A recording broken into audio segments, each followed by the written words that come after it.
UP board exam के लिए exam की दृष्टि से ये आज हम जो कि हिंदी के महत्वपूर्ण टॉपिक में से आज का जो कि पहला टॉपिक है रस प्रकरण। रस से मुख्य जो प्रश्न आते हैं उनसे संबंधी रस क्या होता है, रस के अंग क्या होते हैं, इनसे बहुविकल्पी में भी प्रश्न बनते हैं और 2 नंबर के क्वेश्चन भी मिलते हैं। उनकी परिभाषा या उनका उदाहरण दे देता है, इस तरह से प्रश्न बनता है।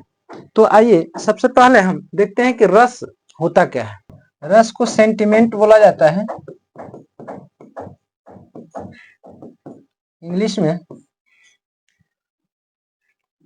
रस का शाब्दिक अर्थ यानी जो रस शब्द है, रस के शाब्दिक अर्थ की बात करें तो रस का शाब्दिक अर्थ यानी आनंद होता है। काव्य, और इसको जब परिभाषित करेंगे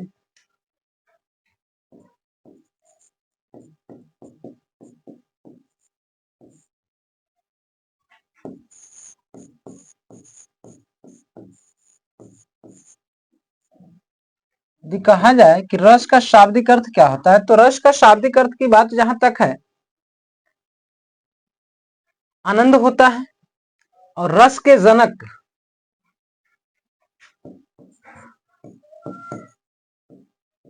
भरत मुनि को माना जाता है।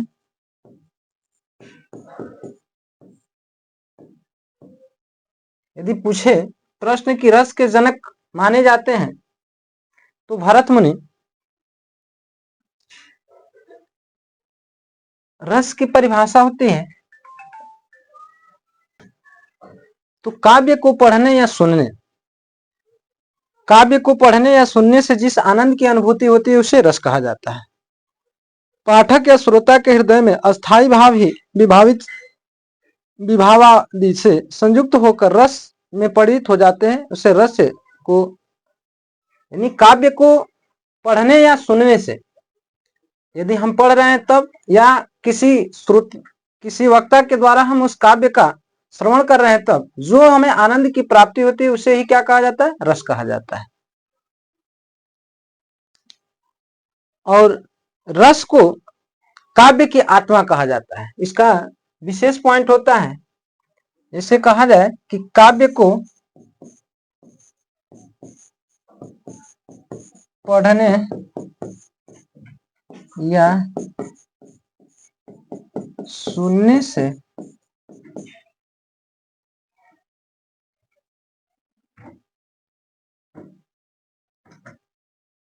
जिस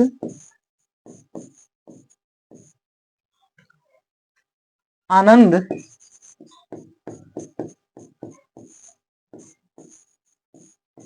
की अनुभूति होती है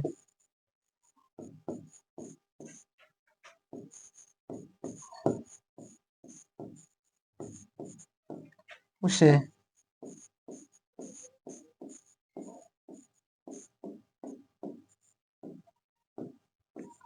रस कहते हैं। इसका विशेष पॉइंट होता है, कभी कभी प्रश्न बहुविकल्पी में पूछता है कि काव्य की आत्मा किसे कहते हैं। रस, छंद, अलंकार या संधि इस तरह से दे देता है। तो रस को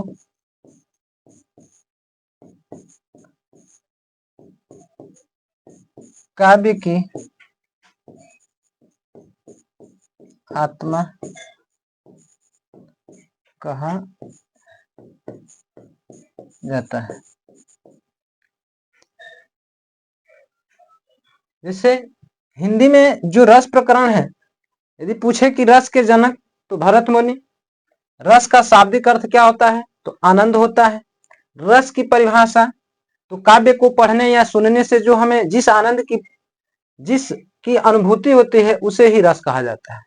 इसकी खास बात है, विशेषता इसकी यह होती है कि रस को ही काव्य की आत्मा माना जाता है या प्राण तत्व भी कहा जाता है।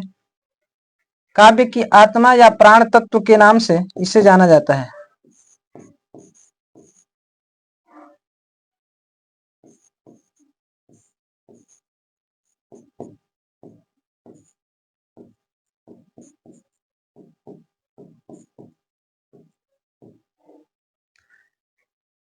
अब आते हैं रस के अंग।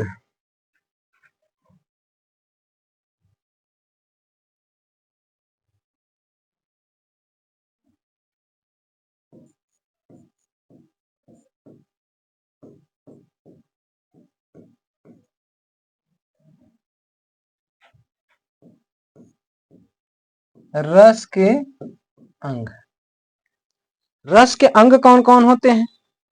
तो रस के अंग की बात किया जाए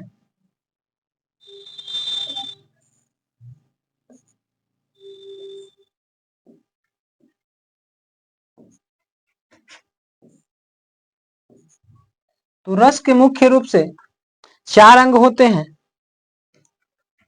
पहला होता है अस्थाई भाव, दूसरा होता है विभाव,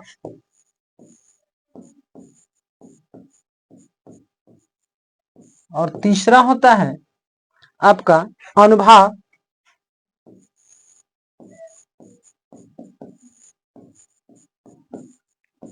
और चौथा होता है संचारी भाव। प्रश्न बनता है बहुविकल्पी में कि रस के अंग होते हैं 4, 6, 5, 8, इस तरह से पूछता है। तो रस के मुख्य रूप से 4 अंग होते हैं। पहला होता है अस्थाई भाव, दूसरा होता है विभाव, तीसरा होता है अनुभाव, और चौथा होता है संचारी भाव। अब इसमें हम देखेंगे पहला रस के अंग में अस्थाई भाव।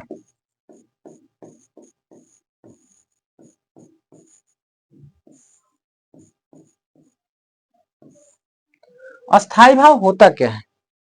यानी जैसा कि शब्द से ही स्पष्ट है, अस्थाई अस्थाई भाव वह होता है जो रस की अवस्था तक पहुंचाता है। अस्थाई भाव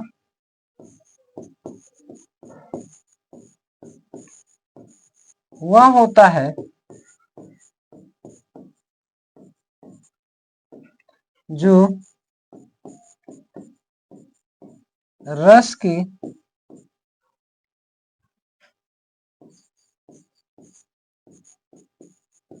अवस्था तक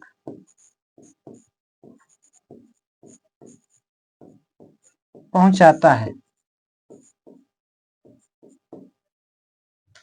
यानी अस्थाई भाव वे भाव होते हैं जो किसी श्रोता या किसी पाठक को उस रस तक पहुंचाने का कार्य करता है।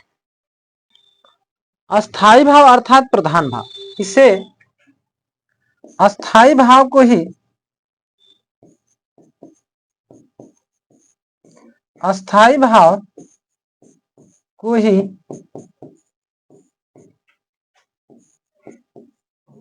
प्रधान भाव भी कहा जाता है।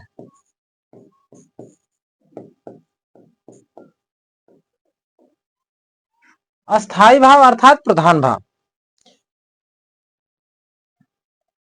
अस्थाई भावों की संख्या, अगला इसमें पॉइंट होता है कि अस्थाई भाव कितने होते हैं। अस्थाई भावों की संख्या, इनकी संख्या मुख्य रूप से 9 होती है। बाद में यानी भरत मुनि के अनुसार अस्थाई भावों की संख्या 9 मानी गई। यदि पूछेगा कि भरत मुनि के अनुसार अस्थाई भावों की संख्या, तो 9, और बाद में चलकर इसमें 2 और अस्थाई भाव और 2 रस जुड़े, जिससे अस्थाई भावों की संख्या में भी वृद्धि हुई।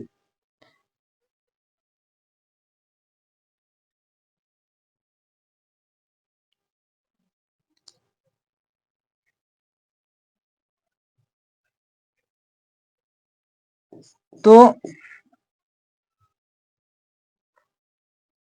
इस तरह से यानी बाद में जो 2 इसमें आए, तो कुल रसों की, कुल अस्थाई भावों की संख्या 11 मानी जाती है। ये है भरत मुनि के अनुसार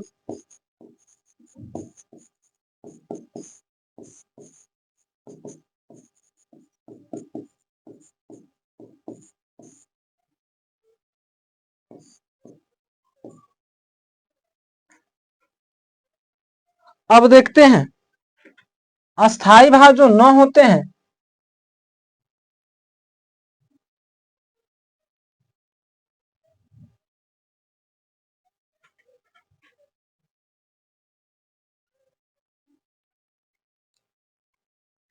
कौन कौन होते हैं, तो इसमें एक तरफ लिखेंगे रस, दूसरे में लिखेंगे अस्थाई भाव,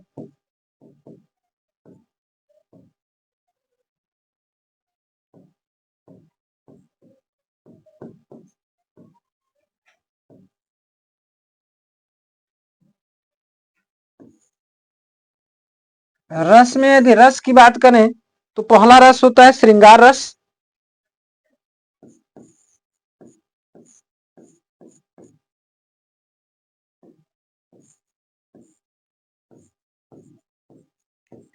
अस्थाई भाव की बात करें तो श्रृंगार रस का अस्थाई भाव होता है रति।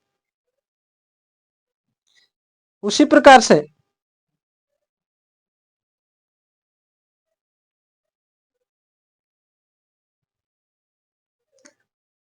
अब रति, इसके उदाहरण होंगे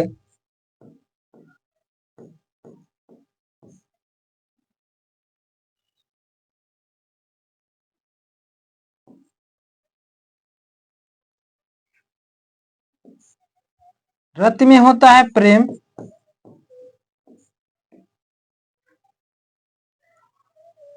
प्रीति, अनुराग,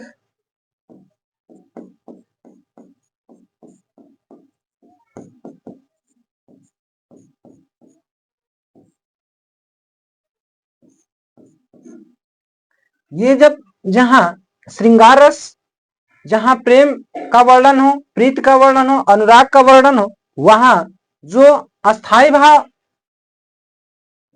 विराजमान होता है वहां रति नामक अस्थाई भाव विराजमान होता है। जहां श्रृंगार रस की बात किया जाए तो वहां अस्थाई भाव जो होगा रति नामक अस्थाई भाव वहां स्थापित होता है।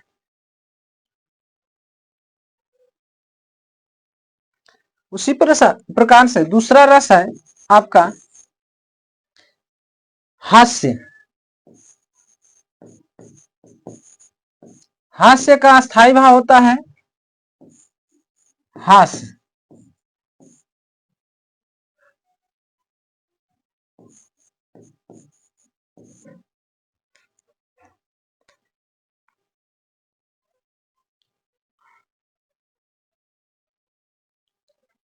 इसमें जैसे किसी व्यक्ति के वाणी को सुनकर या उसके वेशभूषा को देखकर जिस रस की अनुभूति होती है या जो हमें अनुभव होता है वहां हास्य रस होता है। अस्थाई भाव हास्य होगा। अगला रस होता है करुण, तीसरा।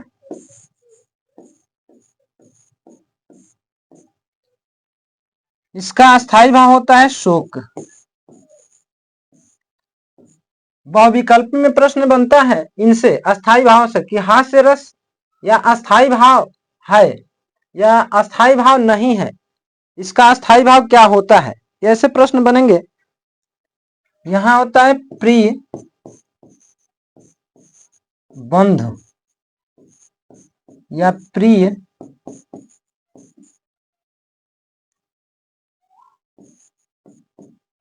वस्तु का खो जाना। यानी शोक नामक अस्थाई भाव तब होता है जब हमारे किसी प्रिय का नुकसान होता है या प्रिय वस्तु हमारी खो जाती है, तो वैसे कंडीशन में शोक नामक अस्थाई भाव जागृत होता है। अगला है वीर। रस का नाम है वीर। अस्थाई भाव होता है उत्साह।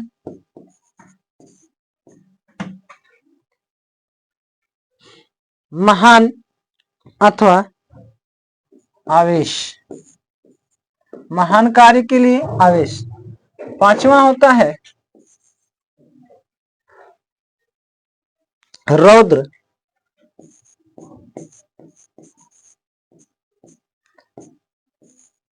इसका होता है क्रोध। रौद्र का अस्थाई भाव क्रोध। इसमें क्रोध नामक स्थिति कब आती है? अपमान या वध। जब अपमान होता है किसी व्यक्ति का या किसी का वध होता है तो क्रोध नामक अस्थाई भाव जागृत होता है। अगला रस का नाम है भयानक।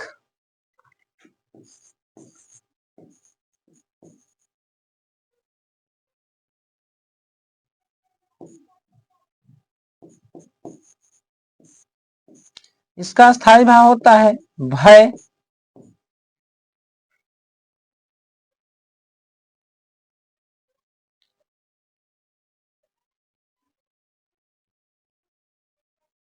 द्विसंग प्राणी।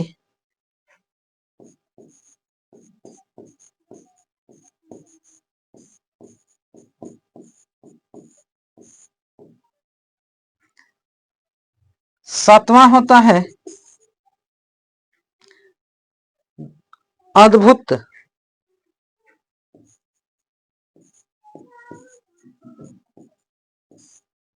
इसका स्थायी भाव जो कि आश्चर्य, अलौकिक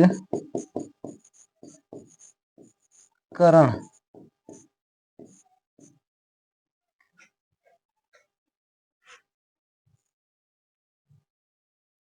आठवां होगा शांत।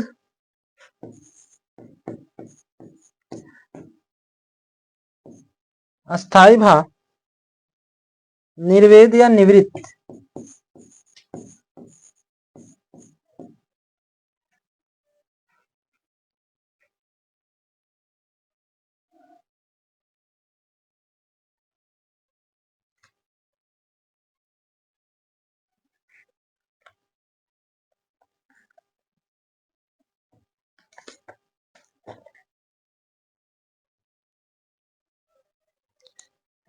नौवां होगा वात्सल्य।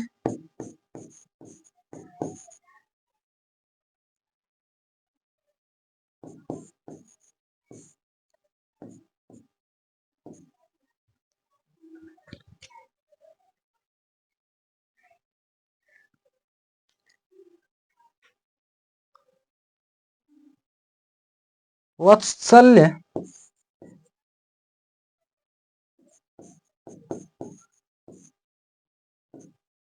यहाँ संतान के प्रति माता पिता का प्रेम आता है। 10वां रस है जो कि भक्ति रस।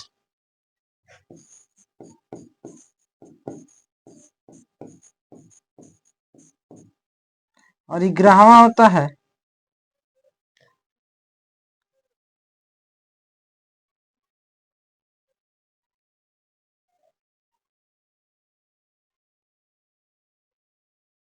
विभत्स।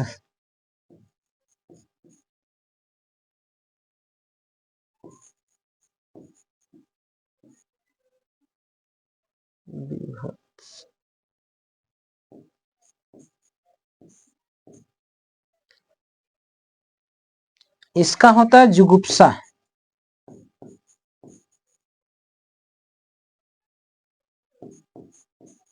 अस्थाई भाव भक्ति भगवत।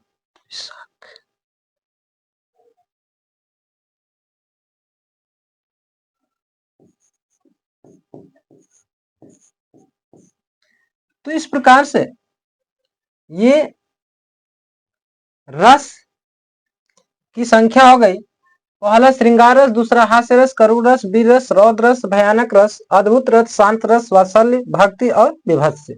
ये रस और उनके अस्थाई भाव हास्य, शोक, उत्साह, क्रोध, भय, आश्चर्य, निर्वेद, वत्स वात्सल्य या भागवत या जुगुप्सा। इसमें हाई स्कूल में केवल हम दो ही पढ़ना होता है, जो कि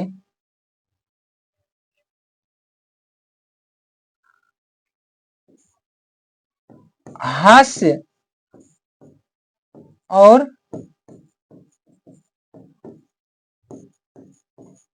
करुण रस, इनसे ही प्रश्न बनते हैं। अब प्रश्न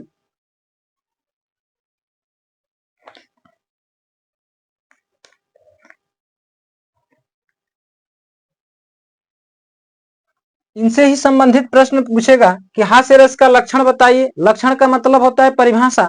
हास्य रस का उदाहरण दे देगा, उसे पहचानना होता है। या करुण रस की परिभाषा दे देगा लिखने के लिए, या लक्षण पूछेगा या उसके उदाहरण सहित लक्षण और परिभाषा दीजिए, या इसको उदाहरण दे देगा, उसको पहचानना होता है। तो इसमें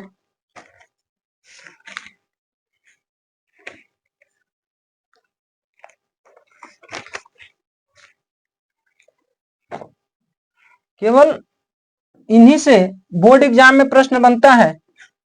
दो रस ही पढ़ना होता है हाई स्कूल यूपी बोर्ड में, हास्य रस और करुण रस। इसके अलावा आपसे बस पूछेगा अस्थाई भाव हो गया, विभाव, अनुभाव, इनसे बहुविकल्पी प्रश्नों में प्रश्न बनते हैं।